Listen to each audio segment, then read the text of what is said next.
Hjalti, ja, þið bara siglið fram úr hana í þriðja leikluta og kláraði þetta í fjórða?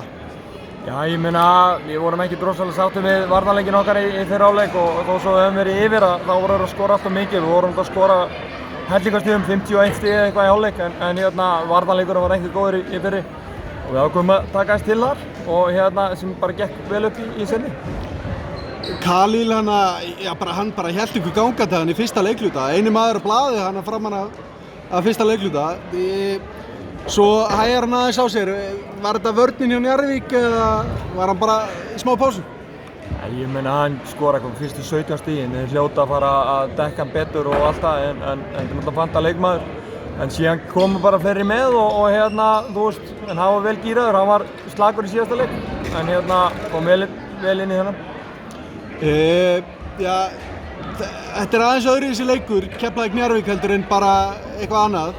Þetta mikið að vera stig heldur en önnur stig í deildinni? Já, ég svo sem, þú veist, ég er náttúrulega bara nýkomin í Keflavík og þekki ekki alveg, þú veist, þennan rík og allt þetta en þetta eru skemmtilegi leikir, ógeðslega gaman og þú veist, fullt hús og það er stemning og fjör og þetta er gaman að spila þetta og eins og þeir vilja meina að þetta er bara þannig Reykjanesbæinn og ég hef samt ekki alveg fundið hennar rík en þú veist, það er gaman að spila þetta og þú veist, fjör og stemning. Takk fyrir þetta Hjalti og gangi ykkur vel. Takk fyrir.